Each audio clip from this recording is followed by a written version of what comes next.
Welcome back class 11th students. In the previous video, as we were on chapter 2, that is relation and function, so we completed the first question in exercise 2.3. So now today we will start the second question, and this question is based on domain and range. So let us start question number 2 from NCERT, that is exercise 2.3. What is the name of this chapter? Relation and function.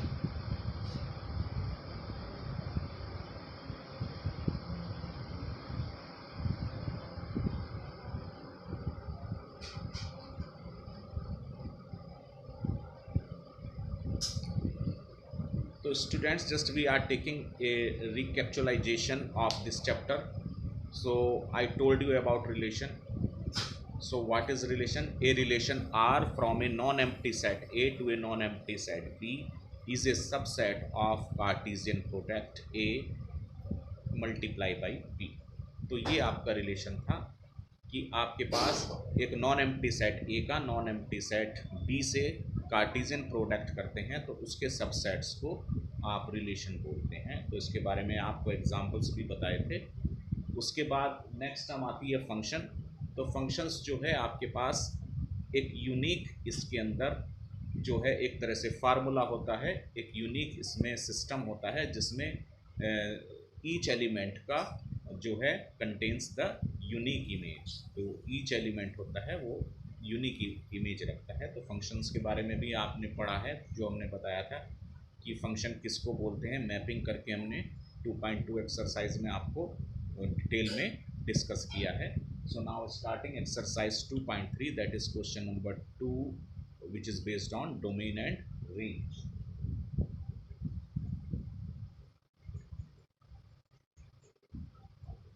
Students, question ये होता है domain किसको बोलते हैं। ये भी हम previously discuss कर चुके हैं। Again I am repeating, domain उसको बोलते हैं एक्स की वैल्यूज को, कि वो आपके पास जो भी फंक्शंस दिया हुआ है उसमें एक्स की वैल्यू पर कहाँ एग्जिस्ट करता है। So just we are taking the first question of second, that is f x is equal to minus modulus of x. ये क्वेश्चन आपको दिया गया है।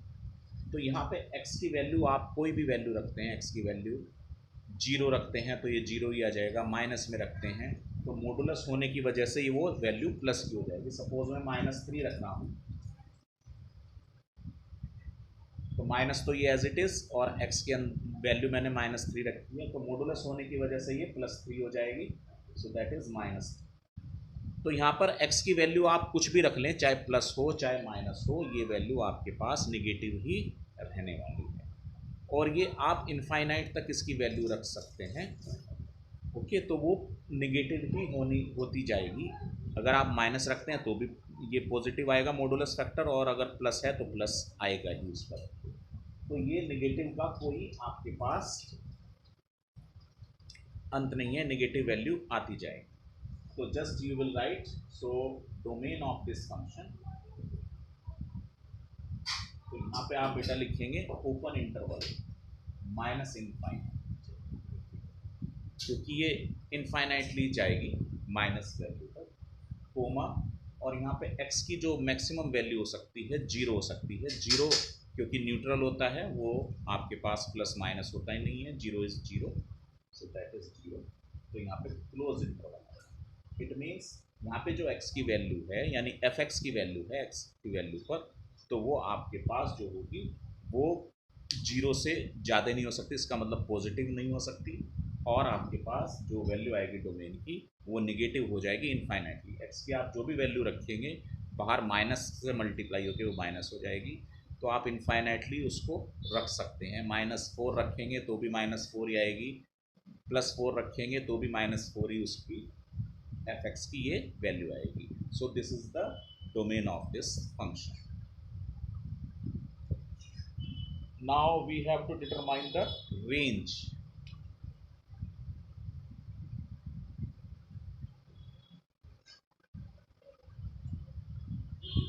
सो दैट इज रेंज। ये आपके पास रेंज आया है। और व्हाट इज डोमेन? डोमेन आपको बताया हमने पहले, x की वैल्यूज़ को आप डोमेन बोलते हैं, तो यहाँ x की कोई भी वैल्यू आप रख सकते हैं, -b और +b, तो डोमेन आपके पास इसका R हो जाएगा। और रेंज किसको बोलते हैं? x की वैल्यूज़ पर y की वैल्यू को, तो ये रेंज आपके पास हो गया। जैसे हमने अभी आपको समझाया था, x की वैल्यू आप कुछ भी रख रहे हैं तो बाहर माइनस होने से माइनस हो जाएगी, तो माइनस इनफाइनाइट इसका रेंज आएगा, और मैक्सिमम इसका वैल्यू 0 आ सकता है, इससे ज़्यादा नहीं आ सकता। तो 0 पे क्लोज इंटरवल आपने लगाया है, that is f(x) = 0। So that is the range of this function as well as domain of this function. Now come to the second part.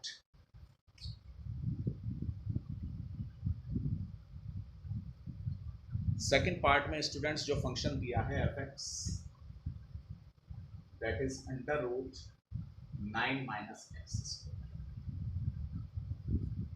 Okay students, सबसे पहले कंडीशन हमें इसमें निकालना है डोमेन। तो डोमेन आपको अभी बताया था हमने, x की वैल्यूज़ को बोलते हैं, और रेंज आप बोलते हैं x की वैल्यूज़ पर y की वैल्यूज़। तो सबसे पहले हमने डोमेन निकालेंगे। जैसे हमने डोमेन यहाँ पे एक रियल वैल्यू निकाली थी, x की वैल्यू यहाँ आप कुछ भी ले सकते हैं, और उसके बेस पे आपने रेंज निकाला है, y का वैल्यू निकाला है। तो उसी तरह से यहाँ पे निकालेंगे। तो x की वैल्यू निकालने के लिए जो अंडर रूट के अंदर वाली टर्म है, दैट इज 9 - x², ये आपके पास 0 या 0 से बड़ा होना चाहिए, क्योंकि अगर ये 9 - x² आपके पास लेस देन 0 आ गया है तो वो एक इमेजनरी नंबर हो जाएगा। So just you will write for domain 9 - x² is greater than और इक्वल टू 0, कि 9 - x² आपके पास ग्रेटर और इक्वल टू 0 हो जाएगा। तो 9 can be written as p² - x² that is greater और। ओके स्टूडेंट्स, जहाँ पे इस तरह की कंडीशन आएगी कि a² - x² इज ग्रेटर और इक्वल टू 0, तो आपके पास वहाँ पे x2 हो जाएगा, वो less than a and greater than -a, आप उसको लिख सकते हैं। ये कंडीशन आपको याद रखनी है, अदरवाइज यहाँ पर आप x की वैल्यूज रख के देख सकते हैं कि x की वैल्यू -3 रख रहे हैं तो भी ये प्लस का 0 हो जाएगा, 0 हो जाएगा। -2 रख रहे हैं तो भी ये 0 से बड़ा आएगा। -1 रख रहे हैं तो भी ये 0 से बड़ा आएगा। तो x का वैल्यू एक तरह से आपके पास -3, -2, -1, 0, 1, 2, 3, इस तरह से ये सारी की सारी वैल्यूज x की वैल्यू आएंगी जो इस कंडीशन को ट्रू करेंगी। यहाँ पे -3 रख लीजिए तो भी वो वैल्यू आपके पास 0 आएगी, इट मीन्स जो है वैलिड होगी। इसी तरह से -2 रखेंगे, -2 का होल स्क्वायर आपके पास 4 आता है, तो 9 - 4 5 आएगा, दैट इज ग्रेटर देन 0। इसी तरह से -1 रखते हैं तो 3 का स्क्वायर, 9 - 1 का स्क्वायर 1, तो 9 - 1 8, 8 जो है वो 0 से बड़ा है। 0 रखते हैं तो ये 9 0 से बड़ा हो ही गया है। 1 रखते हैं तो अभी जैसे मैंने रिपीट किया है माइनस वाले, वो सेम टर्म्स आएंगी। तो ये सारी कंडीशन इस वाली जो आपके पास स्टेटमेंट है इसको सही प्रूव करती है। तो दैट्स वाई ये आपके पास जो x का वैल्यू हो गया है, जो डोमेन हो गया है,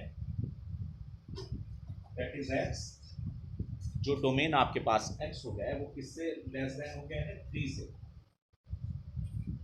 एंड ग्रेटर और equal to -3। So this is the domain of this function. तो इस फंक्शन का जो डोमेन है वो -3 और 3 के बीच में वेरी करता है। Okay students, now come to the next thing, that is range. Range आपको बताया था x की वैल्यूज पर y की वैल्यू। तो उसी तरह से जैसे हम यहाँ पे x की वैल्यू ये सारी यहाँ पे रखेंगे, तो इसका जो वैल्यू आएगा कम से कम आपके पास जो आएगा x का वैल्यू वो आएगा 0, क्योंकि अगर हम -3 या +3 रखते हैं यहाँ पर इस फंक्शन के अंदर, तो वो 9 - 9 हो जाएगा, -3 का स्क्वायर या +3 का स्क्वायर 9 हो जाएगा, तो 9 - 9 दैट इज 0। 0 से कम वैल्यू यहाँ पे नहीं आ सकती है अगर ये आप वैल्यू रख रहे हैं डोमेन के अंदर। ओके स्टूडेंट्स, और अगर आप यहाँ पे 0 रख रहे हैं, ये वाला 0, तो आपके पास इसकी मैक्सिमम वैल्यू 3 आ जाएगी। सो दैट इज, तो ये जो आपके पास रेंज आया है, यहाँ x की जगह आप y भी लिख सकते हैं, तो ये आया है आपके पास range 0 to 3। So this is the domain and range of the given function. तो इस तरह से आप इस क्वेश्चन को करेंगे। So now let us take the other third question students.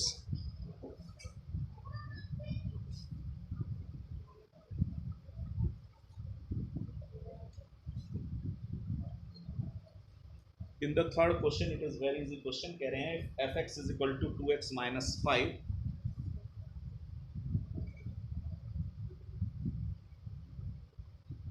then determine f0, f7 and f minus। तो ये 3 पार्ट्स हैं, ये तीनों पार्ट्स आपको सॉल्व करने हैं। किस तरह से करें कि x जो रिप्लेस हो जाएगा, यहाँ पे x की जगह क्या आ गया है, 0 आ गया है, तो यहाँ x की जगह आप 0 रिप्लेस कर देंगे। 2 इंटू 0 माइनस 5, तो ये माइनस 5 आ जाएगा। इस तरह से 7 रिप्लेस कर देंगे। 2 इंटू 7 माइनस 5, तो it is 14 minus 5, so that is 9। तो 9 इसका आंसर है। इसी तरह से माइनस 3 आप रिप्लेस कर देंगे, तो माइनस 3, 2 इंटू माइनस 3 हो जाएगा minus 5, so it is minus 6 minus 5, तो इट इज माइनस 11। तो इस तरह से बड़ा छोटा क्वेश्चन है, सिर्फ आपको वैल्यूज x की जगह रिप्लेस करनी है, रेस्पेक्टिवली 0, 7 और minus 3। Okay students, fourth question is same. जो फोर्थ क्वेश्चन है उसमें आपको एक फार्मूला दिया गया है जो आप फिजिक्स में यूज करते हैं, टेम्परेचर और फ़ारेनहाइट के बीच में। सो that is given in this way.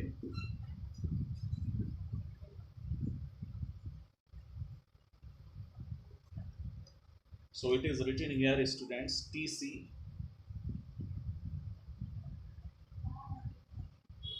it is question number 4, TC is equal to 9C upon 5 plus 30। तो ये जो उन्होंने एक स्टेटमेंट दिया है, कह रहे हैं find T0, T28, T minus 10। तो मैं एक पार्ट करके दिखा रहा हूँ। T0, तो जहां C है उसकी जगह आप 0 रिप्लेस कर देंगे, सो that is 9 into 0 upon 5 plus 32, so that is 0 plus 32। तो T0 आपके पास 32 आ गया है। इसी तरह से आप T माइनस 10, T28 ये डिटरमाइन कर सकते हैं। सिर्फ C की जगह आपको 28 या माइनस 32 अप्लाई करना है। उसके बाद जो फोर्थ पार्ट है ये मैं आपको कराता हूँ। फोर्थ पार्ट में कह रहे हैं कि the value of C TC is equal to 212। यहाँ पे TC जो दिया हुआ है दैट इज 212 दिया हुआ है, तो TC की जगह 212 रख देंगे।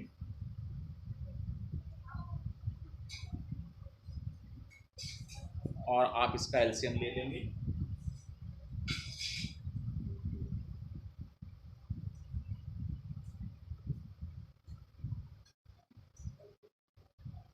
और यू में राइट 5 का इधर क्रॉस मल्टीप्लाई हो जाएगा,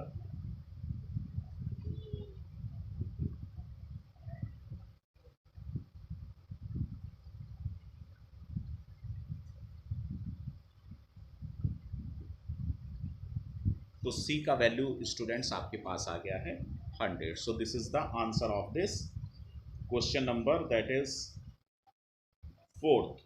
So now we will take the next question students, that is question number 5. So it is also very simple question. Now see this.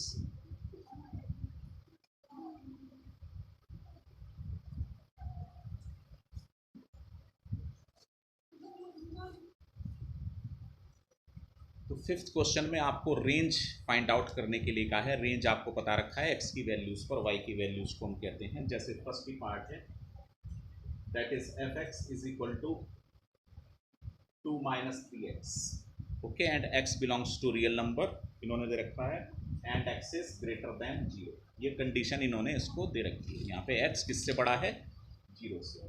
तो आपको उसका रेंज निकालना है। तो यहाँ पे मैं इसको x को 2 माइनस 3x में कन्वर्ट कर रहा हूँ। कैसे कर रहा हूँ उसको देखिए। दोनों तरफ आप माइनस 3 से मल्टीप्लाई कर दें, मल्टीप्लाइंग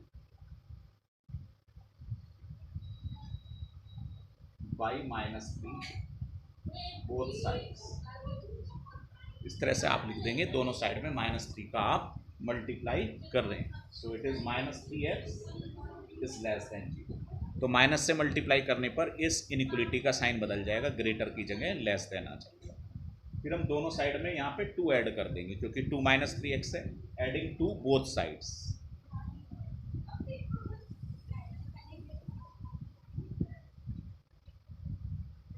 तो स्टूडेंट्स ये हो जाएगा 2 - 3x इज लेस देन 2, क्योंकि 0 में 2 जोड़ेंगे तो 2 आएगा, और यहाँ पे आपने 2 जोड़ा है तो 2 - 3x आएगा। सो 2 - 3x आपके पास क्या हुआ, fx हुआ।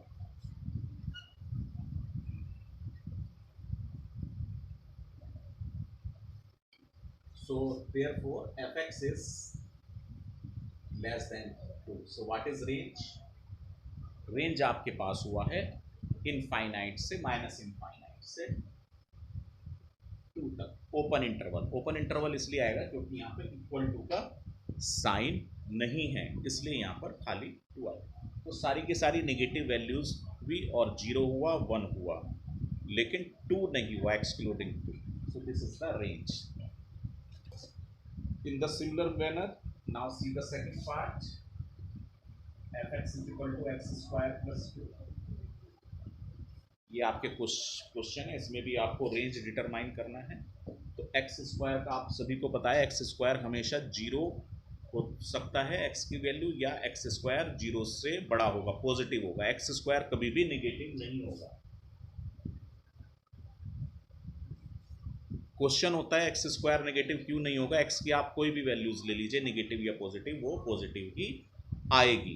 सो X square is greater than और इक्वल टू 0। इसमें एडिंग टू बोथ साइड्स, क्योंकि एफ एक्स के इक्वल आपको लाना है।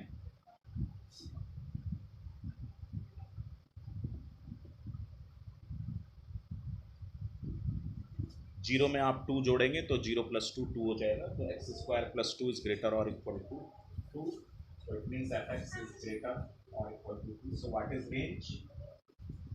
इसका रेंज क्या हुआ स्टूडेंट्स, 2 से 2 हुआ या 2 से बड़ा हुआ, ग्रेटर देन का साइन है। So what is range, that is close interval 2 to infinite. Infinite में हमेशा ओपन ब्रैकेट आता है, ओपन इंटरवल आता है। तो इट इज, इधर से आपके पास सेमी क्लोज्ड हो गया, इधर से semi open. So it is semi open और सेमी क्लोज इंटरवल। तो 2 to infinite. So in the similar manner third part, खाली x दिया हुआ है तो x आपके पास रियल नंबर होता है, तो उसका रेंज भी एक रियल नंबर ही होगा। सो this is the end of exercise 2.3. So I hope students you understand well what is domain and what is range. So in the next video we will start miscellaneous of this chapter 2. Okay students.